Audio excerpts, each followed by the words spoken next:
अस्सलामु अलैकुम नाज़रीन, न्यूज़ 18 हैदराबाद की इस खुसूसी रिपोर्ट में आपका खैर मकदम है।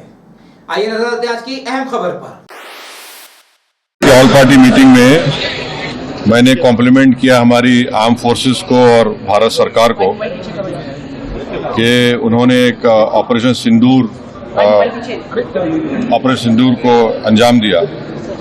मैंने अपनी बात में ये कहा कि एक इंटरनेशनल कैंपेन हमको चलाना चाहिए टीआरएफ के खिलाफ और ख़ास तौर से सिक्योरिटी काउंसिल इसको डिजिग्नेट करे और हमको यूनाइटेड स्टेट्स ऑफ अमेरिका को ये बताना है कि वो अपने ही मुल्क में इसको फॉरेन टेररिस्ट ऑर्गेनाइजेशन डिजिग्नेट करे। और क्योंकि आप देखेंगे फरवरी 2025 में हाफिज सईद के बेटे हाफिज अब्दुल रऊफ की एक स्पीच है पीओके में, जिसमें उसने कहा कि 2025 तमाम साल हम लोग जिहाद करेंगे। तो ये जिहाद का नाम लेकर ये भारत में गलत नाम लेकर कत्ल करना चाहते हैं, आतंक फैलाना चाहते हैं।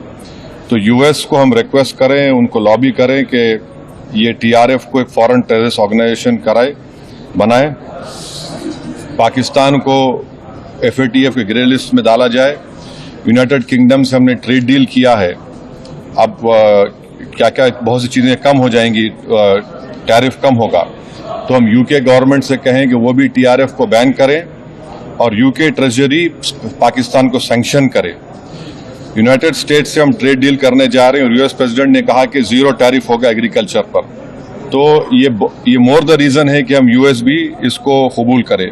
अब कश्मीर में गवर्नमेंट को के पास एक बहुत सुनहरा मौका है, तारीखी मौका है कि वो यकीनन पाकिस्तान को कन्फ्रंट करें मगर कश्मीरियों को अडॉप्ट करें।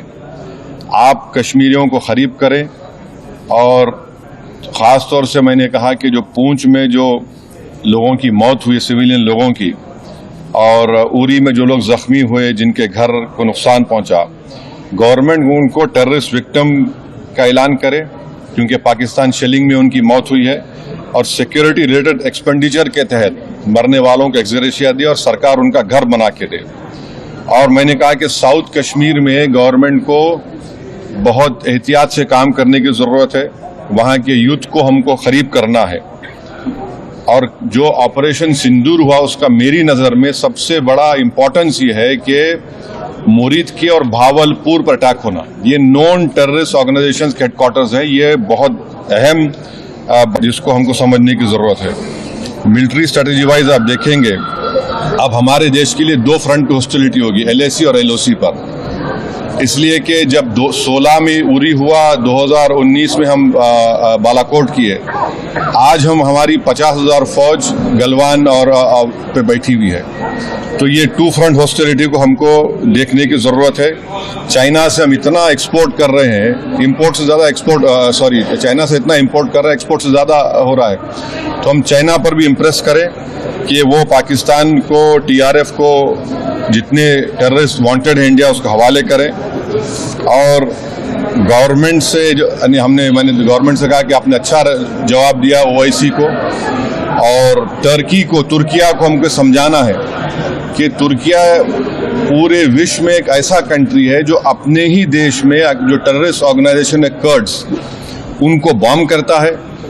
इराक में जब तक उनसे डील नहीं वहाँ पर बॉम्ब करता था, अब सीरिया में भी बॉम्ब करता है। तो तुर्किया को समझाने की ज़रूरत है कि जब आप कर्ड्स के ऊपर जो टेररिस्ट ऑर्गेनाइजेशन है उनको आप एक्शन ले सकते हो, भारत पे क्यों वो सवाल उठा रहे हैं। और हमने कहा कि ये आज पाकिस्तान इसको और एस्केलेट ना करे। इस सिलसिले में आज ईरानियन फॉरेन मिनिस्टर दिल्ली में है, सऊदी फॉरेन मिनिस्टर भी दिल्ली में है। और जो देश में मैंने कहा कि जो एक यूफोरिया है, इसको सरकार को देश को और मुत्तहिद करने के लिए और देश को ताकतवर बनाने के लिए इस्तेमाल करना पड़ेगा।